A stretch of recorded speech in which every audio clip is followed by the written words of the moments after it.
Welcome, I'm Kenneth Tenjutsu Master and Mystic Messenger. Everything that I share and say and do is for a reason. If there sounds like a contradiction, there isn't. Investigate further. So I had a nap, passed out.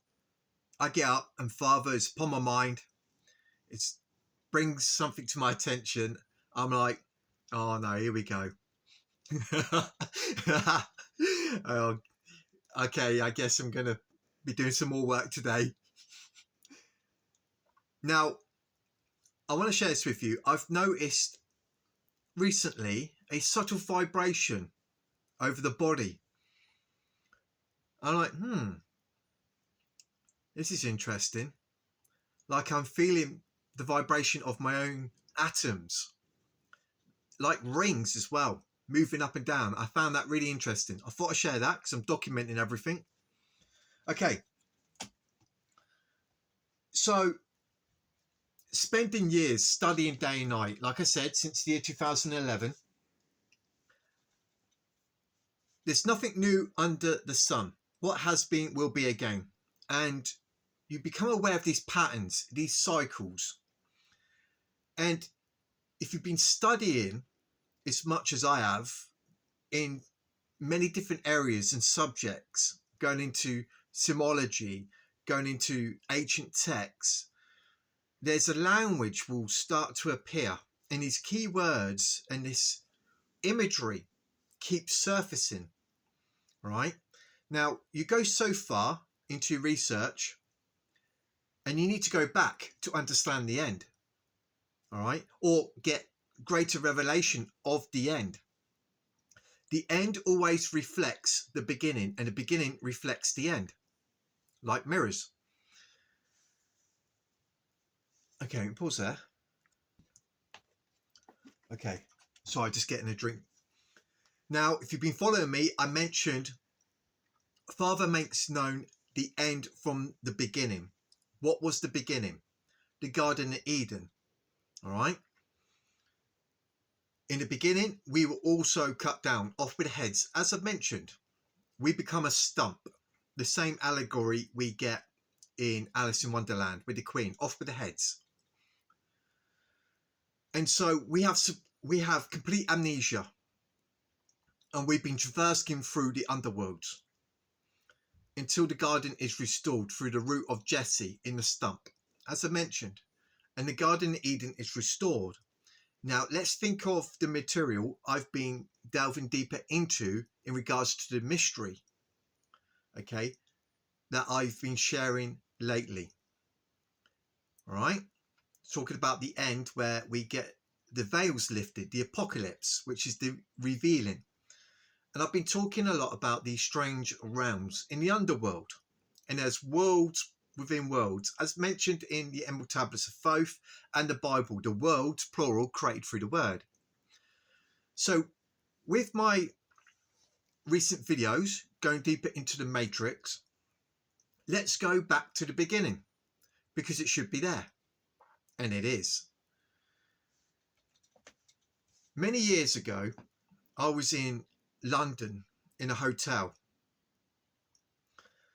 and in this hotel, in a lot of hotels in London, they have a Bible, okay, by the bed. And I was yet to really build this communication up with God. This was literally,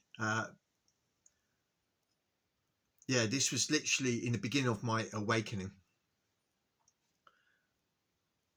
And I noticed this Bible, and when I opened it up in Genesis, and I was unaware this was spirit at the time working on my mind, getting my attention, read Genesis. Now, my mum used to take us to a church when we were younger. We used to go quite a lot. And so I was aware of Genesis.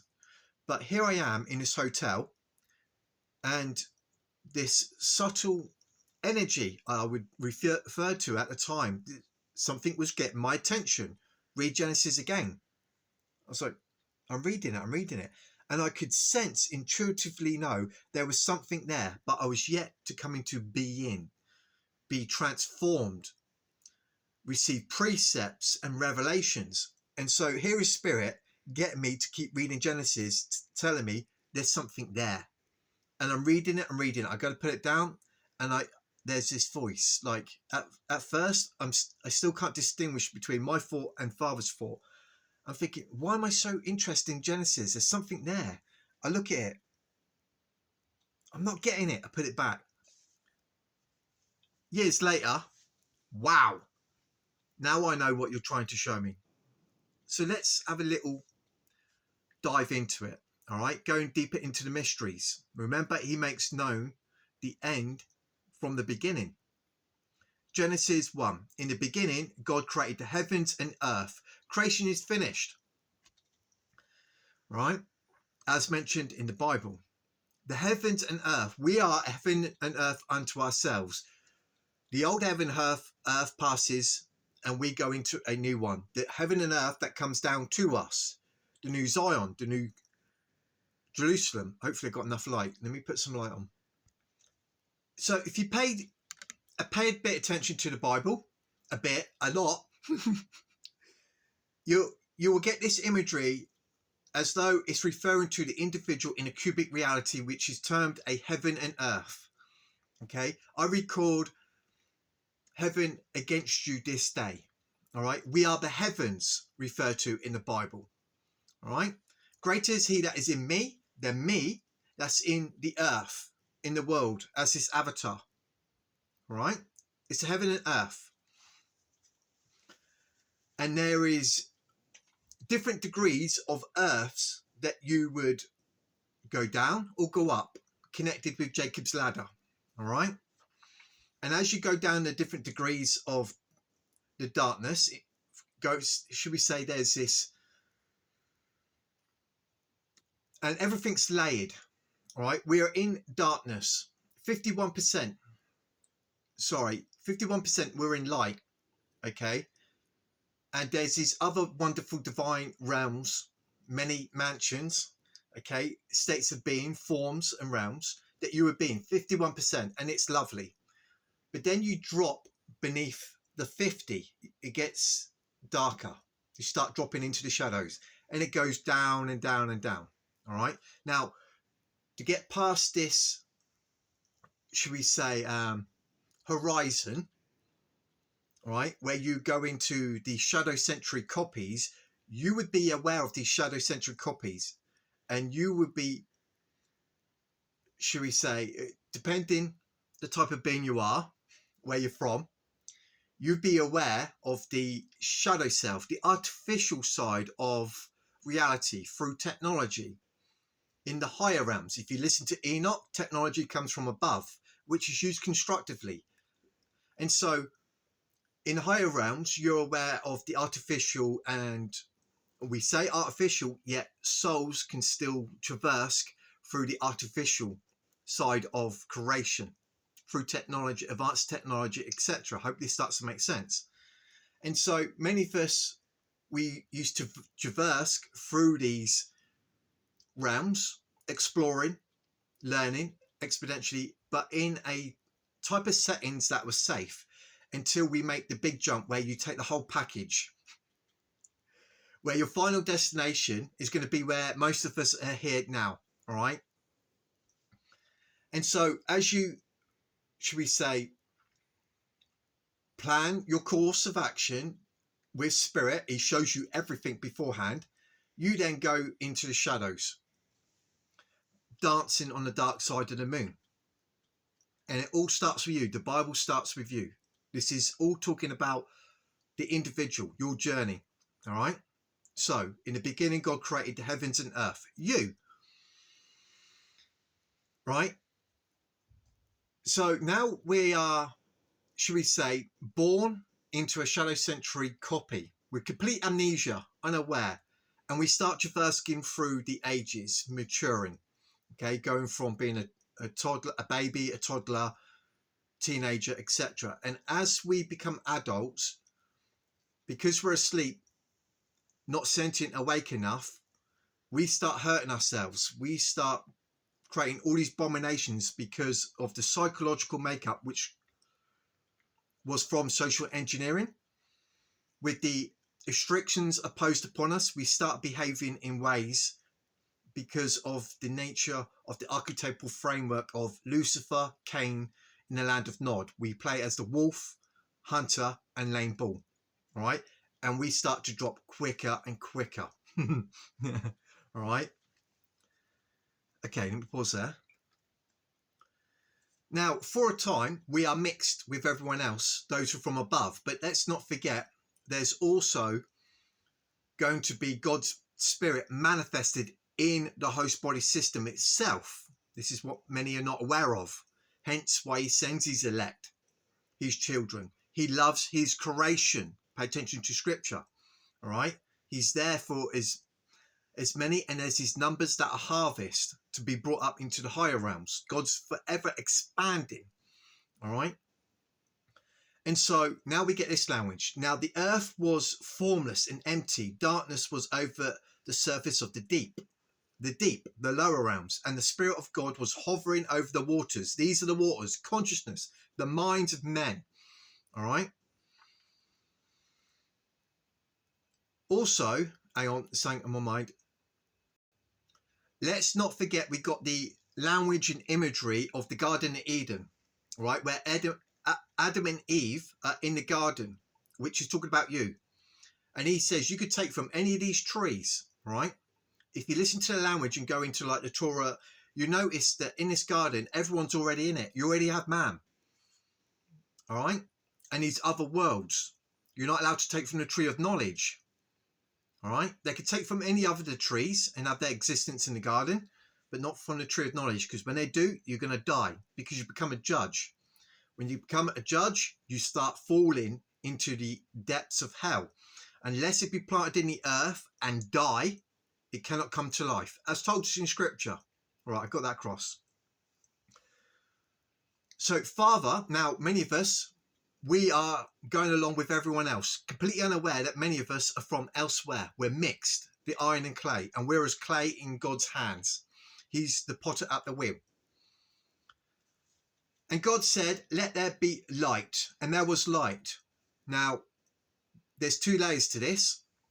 Because when he says, let there be light, in the host body system, you can have the individual that is filled with spirit. He's breathed into the nostrils. Man becomes alive and starts going through a process of awakening. And then you also have his elect that are in the host body system, where there is an activation and awakening. If you start putting this all together and go through scripture, you will start to distinguish. Okay, there's no contradiction. There's a lot going on. It's a bit multidimensional, and there's these other entities or these other processes and other characters that are going through their particular states that are different to others. All right? Yet really fundamentally, they're one. It takes years of learning to really grasp what's going on and the works of spirit in you. The concepts that Father gives us to really get a clearer picture. Remember, we are the fiery beings on the sea of glass playing a new tune, seeing clearly. Okay. And God said, let there be light, and there was light. God saw that the light was good, and and he separated the light from the darkness, the tares and wheat. Oh, hang on a minute. We're getting the language here of the end. God called the light day, and the darkness he called night. And there was evening, and there was morning, the first day. The heights of heaven, all the heavenly realms, many mansions, and the depths of hell. Right? We get this language here. You have to have a depth perception and start putting this all together with the precepts you learned through the Bible. Okay? Again, he makes known the end from the beginning. Let me show something. So, these are my Bibles, right? And these are all the major concepts that Father gave me to reveal greater revelation, to unlock the Bible. Years of doing this, all right? And so with each one of these that I put down and that I marked, God revealed the true meaning of the verse to me, where I went into deeper research, which unlocked a lot of the previous passages, and it wasn't what man thought it was interpreted. All right, wasn't what man thought it was. Their interpretation. Father gave me his interpretation, and it blew me away. Okay. Now this is where we need to pay attention. And God said, "Let there be a vault," or termed a firmament, which declares the glory of God's handiwork. A vault. It's a big clock. It's a multi-dimensional clock. Okay, worked by what we call the luminaries. And there's portals that open up in it. All right, as above, so below. And we have portals that open within us and the four quarters of the realms that we are in. I don't want to confuse you or go much into it. This is talked a lot about by Enoch. And the Emerald Tablets of Thoth and the Apocrypha, etc. Right? There is schools of thought, and you can foresee yourself individuals who are aware of these doors and gates. Okay, the symbolism of stargates being revealed in the ancient world from ancient civilizations, where you see these like doorways or gates that a lot of conspiracy communities talk about. They are actually symbolic of the knowledge that they knew back then about the shift, the portals, the multi-dimensional gateways that were going to open up during certain, should we say, seasonal cycles, like the equinox, in connection with a celestial event. You can see this when you look at the monolithic buildings with their symbolism in connection with the constellations and the cycles of the season, etc. Like Stonehenge, you get it. Right, let me pause there.